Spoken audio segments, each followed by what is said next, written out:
الفاتحة لحضرة سيدنا وحبيبنا وشفيعنا رسول الله محمد بن عبد الله صلى الله عليه وسلم وسائر الأنبياء المرسلين وكل الصحابة والقرابة والتابعين التابعين من الأولياء والعلماء والشهداء الصالحين ثم إلى أرواح المعلمين وشيخنا ثم إلى أرواح والدينا وقراباتنا والجميع أجمعين ثم إلى أرواح المسلمين والمسلمات المؤمنين أن الله يغفر لهم ويرحمهم ويؤمن الجنة ويغفر بأسرارهم وأنوارهم وعلومهم في الدين والدنيا والآخرة. الفاتحة. بسم الله الرحمن الرحيم.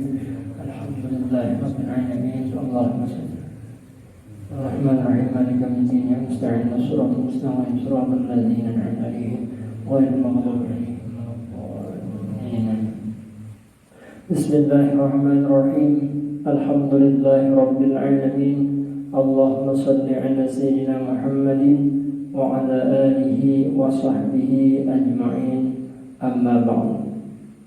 Puji syukur kehadirat Allah Subhanahu wa taala karena pada kesempatan yang penuh berkah ini kita sama-sama berhadir di tempat yang penuh berkah, dan mudah-mudahan dengan berhadirnya kita di tempat ini, mudah-mudahan kita sebenarnya mendapatkan keberkahan daripada Allah Subhanahu wa taala. Karena salah satu waktu yang paling berkah selama 24 jam itu adalah waktu baina Isya'ain, antara maghrib dan isya.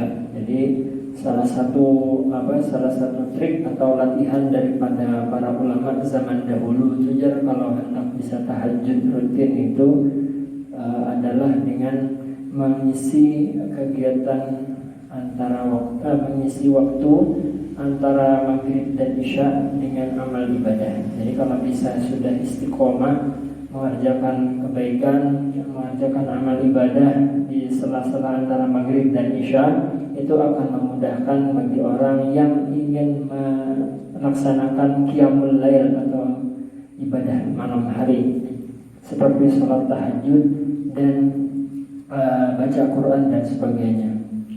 Jadi sebelum kita bisa merutinkan ibadah di tengah malam, itu latihannya adalah mengerjakan amal ibadah, wiridan, zikir, menghadiri pengajian atau yang lainnya di sela-sela antara maghrib dan isya. Ini kadalawas maghrib dan isya, ini kadalawas paling sekitar setengah jam lebih kurang. Jadi kalau insyaallah mudah-mudahan kita bisa istiqomah di sela-sela maghrib dan isya, mudah-mudahan kita bisa istiqomah juga sholat mengerjakan di ibadah di sepertiga malam terakhir atau sholat tahajud atau qiyamul lail. Kalau qiyamul lail itu artinya mengerjakan semua ibadah, itu qiyamul lail. Jadi kalau qiyamul lail itu masuk tahajud, baca Quran, istilah qiyamul lail. Jadi kalau qiyamul lail itu termasuk baca Quran, salat tahajud, zikir dan sebagainya, itu qiyamul lail. Tapi kalau mengerjakan salatul lail itu artinya salat malam, jadi khusus kepada salatnya aja. Ya kayak salat tahajud itu salatul lail. Jadi kalau orang mengerjakan salatul lail, salat malam, otomatis qiyamul lail. Tapi kalau qiyamul lail belum tentu salatul lail. Dan ada juga yang meriwayatkan itu kalau orang yang mengerjakan amal ibadah di sela-sela maghrib dan isya, itu juga termasuk orang-orang yang qiyamul lail, menghidupkan malam, karena kan sudah masuk malam.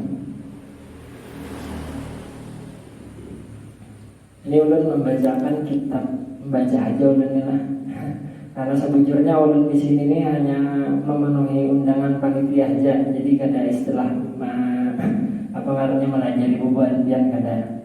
Ulun hanya mengabulkan hajat panitia mengundang, jadi ulun coba untuk mengabulkan. Jadi ulun di sini hanya membacakan nasihat dari Syekh Muhammad Nawawi bin Umar Al-Jawi Al-Bantani Asy-Syafi'i. Ini salah satu guru daripada pendiri Nahdlatul Ulama, guru dari Hadratus Syekh Muhammad Muhammad Hashim As'ari. Dan menurut riwayat yang ulun pelajari, Syekh Nawawi Al-Bantani ini mempunyai guru Syekh Syihabuddin Al-Banjari yang merupakan merupakan cucu dari salah satu cucu daripada Syekh Muhammad Arsyad Al-Banjari. Jadi secara keilmuan orang Banjar kita ini tatuhak pada orang di Jawa Timur. Tatuhak secara menyata, secara sangat keilmuannya ke atas sedikit tatuhak. Karena orang Jawa Timur dari Nahdlatul Ulama itu pendirinya belajar dengan Syekh Nawawi Al-Bantani. Ini meninggal di Mekah.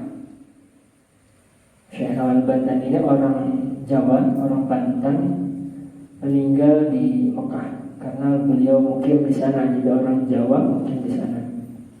Dan salah satu guru beliau yang belum tahu itu adalah Syekh Syihabuddin Al-Banjari, yang merupakan salah satu dari cucu dari Syekh Muhammad Arsyad Al-Banjari. Nah, di sini nasihat beliau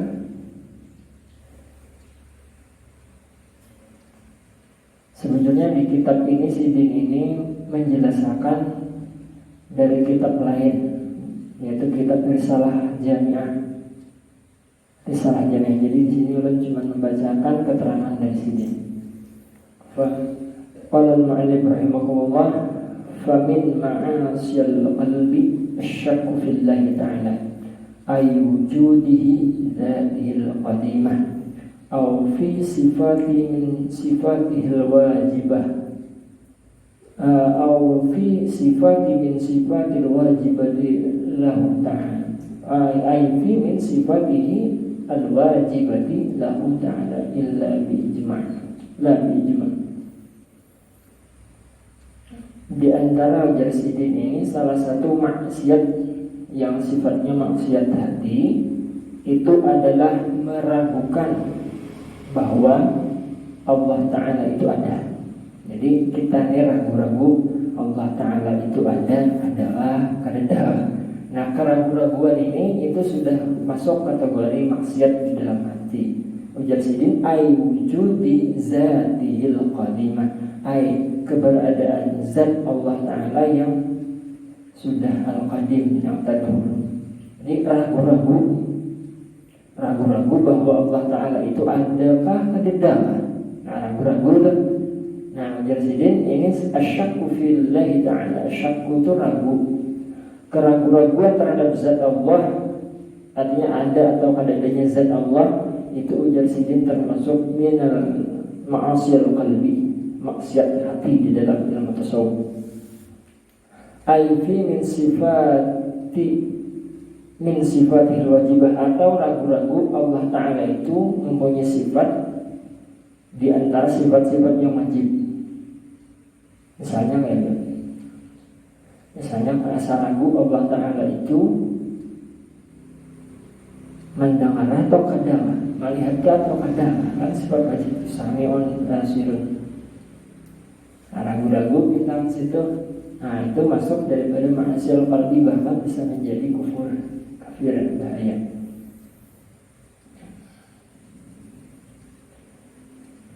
Nah, itu yang pertama. Famin ma'asyil qalbi, di antara maksiat hati itu, ujar pengarang, itu adalah asyakku fillahi ta'ala. Artinya merasa ragu-ragu akan adanya Allah Ta'ala, ay wujudi zatihi, yaitu ragu-ragu akan adanya wujud Allah yang zatihi al-qadimah, yang zatnya itu al-qadimah, yang terdahulu. Jadi kan Allah Ta'ala itu sifat qadim, terdahulu. Terdahulu itu artinya Allah Ta'ala itu kadada pemulaan. Itu kan keyakinan kita nih, Allah Ta'ala itu kadada pemulaan. Kadada pemulaan. Jadi kalau ditakuni orang apabila Allah Ta'ala itu ada, jawabannya adalah Allah Ta'ala itu kadada pemulaannya, al-qadim maksudnya. Kalau kita ini kan ada pemulaan. Nah, kalau Allah ada. Kalau kita ada pemulaan waktu lahir, ada pemulaan kita hidup. Tapi kalau Allah ada, itu bedanya kita dan Allah. wal amna fil min ma'siyal qalbi wal amni min makrillah. Nah, yang kedua ujar pengarang kitab, di antara maksiat hati yang pertama syakku fillahi ta'ala, ragu-ragu dan Allah. Yang kedua, yang pertama ragu-ragu kepada Allah. Yang kedua, wal amni min makrillah, merasa aman dengan makrillah, makar. Kalau di dalam tasawuf itu ngarannya istilahnya makar. Makar ini bahasa Indonesianya apa ya? Makar. Nah, kalau bahasa Indonesia agak jelek konotasinya. Makar itu diidentikan dengan pemberontak. Kalau bahasa kita kalau salah ya. Cuman makar di sini itu maksudnya adalah tipu daya. Kalau di dalam bahasa Arab arti makar itu tipu daya, makrun. Maksudnya ini apa? Wal amni min makrillah, merasa aman dari makarnya Allah. Nah, apakah maksudnya Allah Ta'ala itu mengadakan tipu daya? Kalau kita sampai di sini aja membacakan mungkin agak sedikit hanya membingungkan. Ternyata nangaran merasa aman dari makarnya Allah itu maksudnya ada seseorang misalkan diberi hidup yang nyaman, hidupnya nyaman, segalanya ada. Nih, tetapi orang itu kada sadar bahwa yang ada pada dirinya ini bisa dicabut oleh Allah Ta'ala kapan aja. Kada sadar. Nah, ketidaksadaran orang tersebut itulah yang disebut dengan al-amni min makrillah, merasa aman dari makarnya Allah. Artinya kita berduit, sugih, merasa aman dengan itu. Artinya kada merasa amannya itu kan bukan merasa amannya itu bukan kepada Allahnya, tetapi karena kehartanya atau kenikmatannya itu yang mengolah masuk kategori al-amni min makrillah, merasa aman dari makarnya Allah. Maksudnya al-amin, merasa aman dari makarnya Allah Ta'ala ini maksudnya itu merasa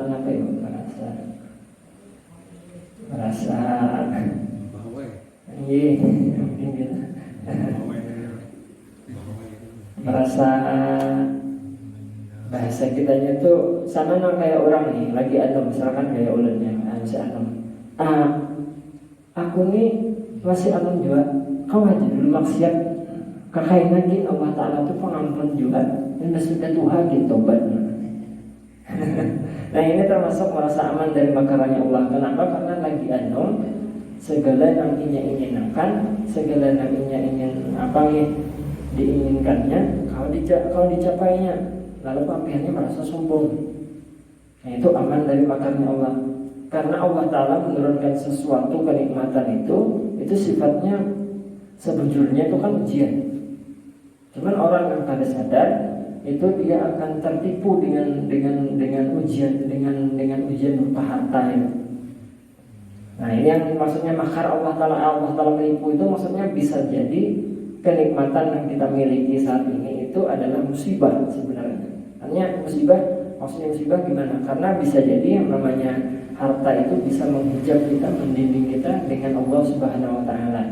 Makanya kalau para waliullah, orang-orang kekasih Allah Ta'ala itu kalau mereka mendapatkan kenikmatan, terkadang mereka mengucapkan innalillahi wa inna ilaihi raji'un.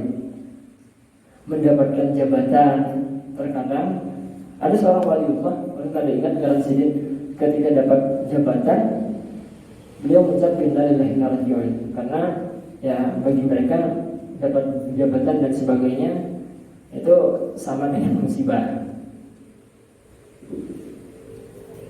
Di sini kata pengarang bil istirsali fil ma'asi ma'ittikal rahmah.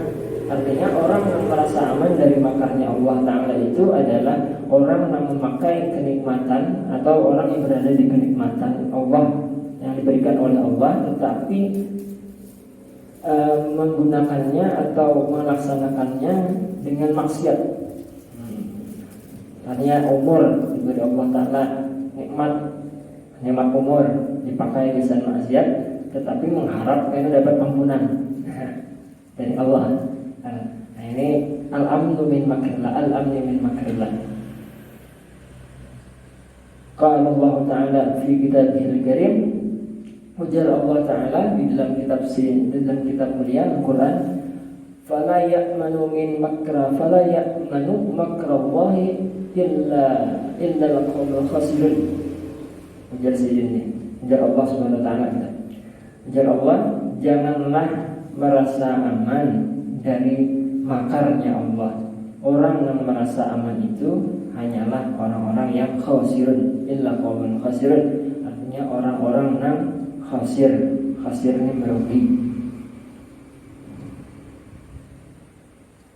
Wafil hadis sallallahu alaihi wasallam, dan sebuah hadis Rasulullah SAW bersabda, "Idza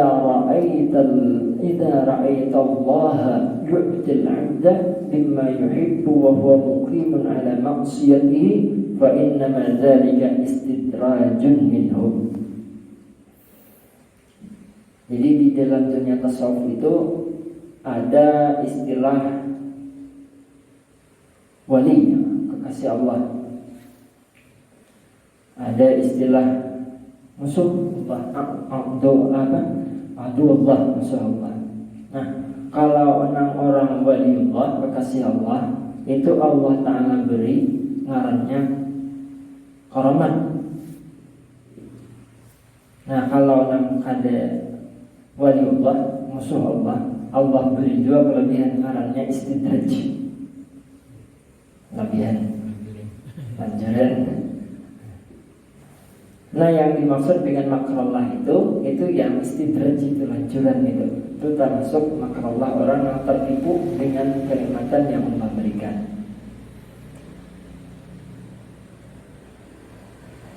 Apabila dalam sebuah hadis diceritakan, apabila engkau melihat Allah Subhanahu wa Ta'ala yu'til abda, memberikan kepada seorang hamba mimma yuhibbu, terhadap apa-apa yang yuhib, yang dia cintai. Artinya apabila kita melihat seseorang mendapatkan karunia daripada Allah Ta'ala yang berupa yang dia senangi gitu, hanya dapat nikmat, dapat kebahagiaan, atau dapat sesuatu yang membuat dia bahagia, wa huwa muqimun 'ala maksiyati, tetapi orang tersebut mukim ini melaksanakan, mukim itu bahasa aslinya itu begena gitu, menetap. Cuman di dalam konteks pembahasan kita ini, mukim di sini artinya orang yang senantiasa begena. Mukim itu kan kalau bahasa kita begena, mukim bermukim. Nah, jadi mukim maksud di sini itu orang yang senantiasa begena di situ. Ada maksiat, begena di dalam dunia maksiat, tapi dapat nikmat, dapat apa namanya, dapat karunia, tapi orangnya maksiat terus. Rancak aja kan kita melihat, artinya orang tuh penyembahyang ada gawiannya angka baik gitu, yang bertentangan, tapi orang tuh pindah nyaman aja mencari duit. Nah, itu bisa jadi ngarannya makarnya Allah atau istidraj. Wa huwa muqimun 'ala maksiyatih, dan dia itu senantiasa berkutat di dalam maksiatnya. Fa inna mazalika, maka yang demikian itu ujar Rasulullah, istidrajun minhu, lanjuran daripada Allah Subhanahu wa Ta'ala. Kahadap Az-Zawajir, seperti yang diceritakan dalam kitab Az-Zawajir.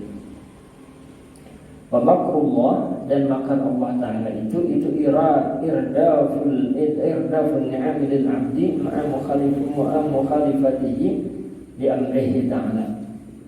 Itu nama makarnya Allah, itu tertipu dengan Allah, tertipu dengan nikmat yang Allah berikan. Itu artinya memakai kenikmatan bagi seorang hamba itu. Artinya ketika kita dapat nikmat, dapat apa namanya, nyaman-nyaman, dapat harta benda yang banyak, duit yang banyak, tetapi nikmat yang demikian diberikan, karunia yang Allah berikan kepada kita itu kita pakai untuk maksiat. Inilah yang disebut dengan tertipu.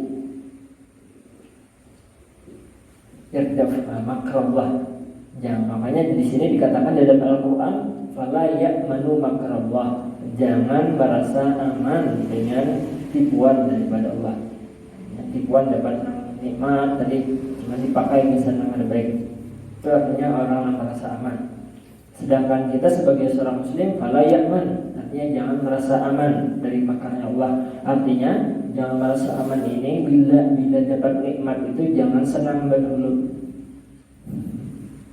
Jangan merasa senang dapat nikmat itu jangan senang. Artinya maksudnya jangan senang itu jangan merasa aman, karena bisa jadi ini ujian.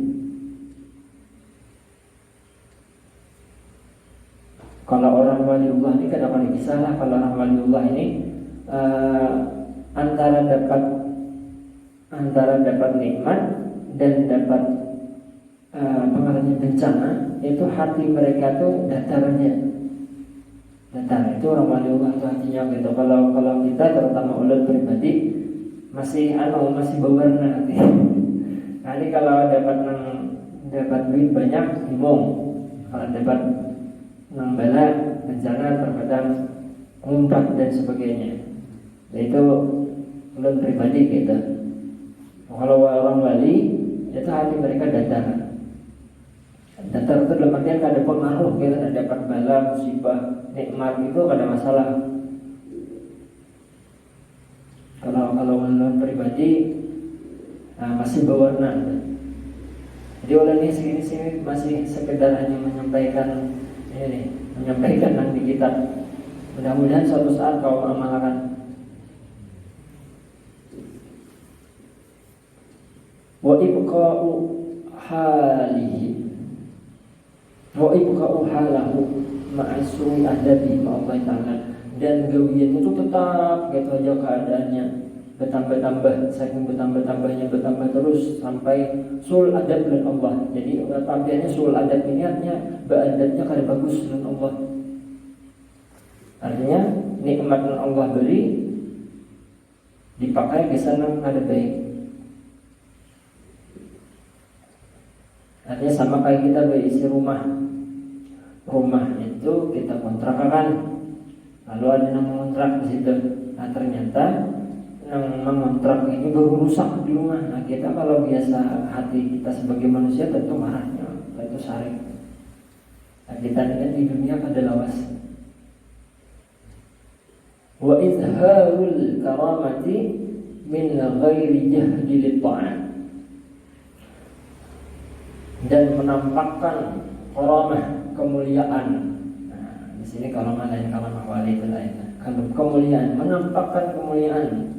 Aku ini orang baik saja, tapi kada menampakkan kelebihan. Tetapi orangnya kada mau taat. Nah itu termasuk daripada makar, tertipu dengan makarnya Allah. Wakadzab fi ta'rifat, dan seperti itu yang diceritakan atau dikisahkan daripada kitab At-Ta'rifat.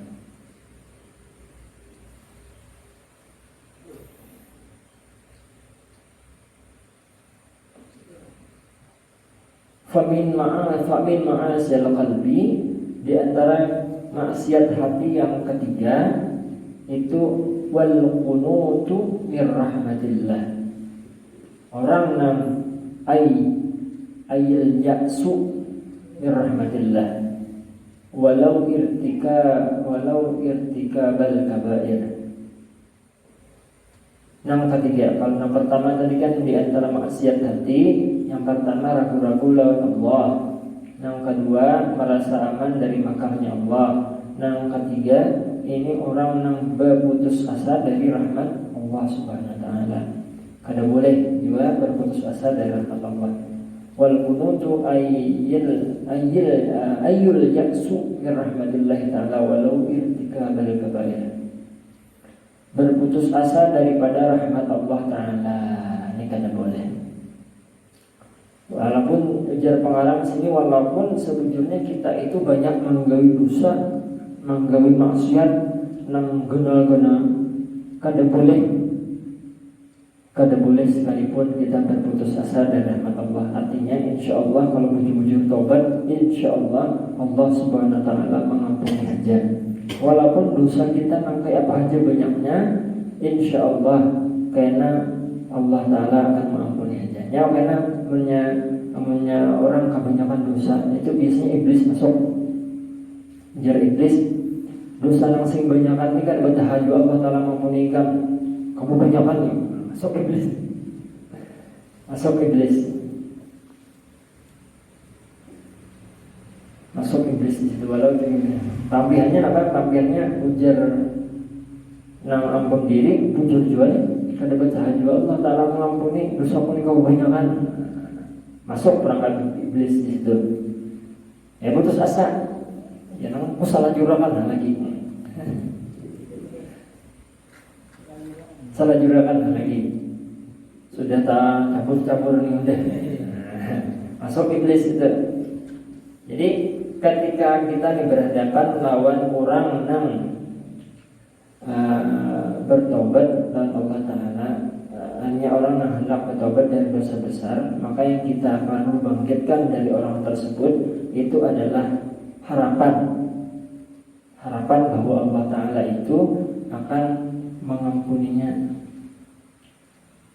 Jadi kalau misalkan melihat preman dengan berbaik dan nasihatnya dengan membangkitkan harapan supaya orang tersebut punya harapan bahwa Allah Ta'ala mengampuninya. Tapi kalau orang menghuluk, misalkan bertemu orang menghuluk artinya, wah Allah Ta'ala tuh mengampuni jangan aja ini betul-betul. Nah itu perlu ditakutani. Perlu kita tumbuhkan sikap takut kepada orang tersebut, kepada Allah Subhanahu wa Ta'ala. Ya, kita ini ada dua sifat yang harus kita seimbangkan dalam diri kita. Yang pertama sifat namanya khauf. Khauf itu takutan tentang Tuhan. Yang kedua raja namanya, yang kedua harap. Nah kalau kita ini punya sifat dua ini seimbang, insya Allah kita ini jalan lurus. Ya kalau kita terlalu takutan, kada ada sifat harap, ya namanya putus asa nih, putus asa dari rahmat Allah. Tapi kalau orang nang kada ada sifat takutan, kebanyakan sifat harapnya, ya nama mulut Allah Ta'ala tuh kayak mampu nih jalan aku, ya tentang kebanyakan harapnya. Jadi antara sifat harap dan takut itu harus diseimbangkan. Itu di dalam dunia tasawuf ngarannya khauf dan raja. Sifat khauf dan raja. Itu kita akan membahas itu di sini karena kepanjangan karena bahasannya. Jadi intinya itu kada boleh kita berputus asa dari rahmat Allah, tapi kada boleh juga kita menghulur, kada boleh juga kita menjadi orang yang mustahil billah, menghulur dalam Tuhan itu kada boleh. Menghulur itu nang kayak tadi terjulur, maksudnya menghulur itu mempahawai tadi, menggembang-gembangkan karena merasa Allah Ta'ala itu mengampuni aja. Nah itu kelebihan sifat rajanya, ada sifat takutnya. Cuman kalau kita berhadapan orang yang hendak meninggal, itu yang perlu kita kembangkan dari orang yang orang yang hendak meninggal ini, itu adalah kita bangkitkan sifat rajanya. Misalkan ada orang yang meninggal, kita tahu bahwa si ini banyak tagawi dosa, jangan ditakutani lawan anunya, nambah hari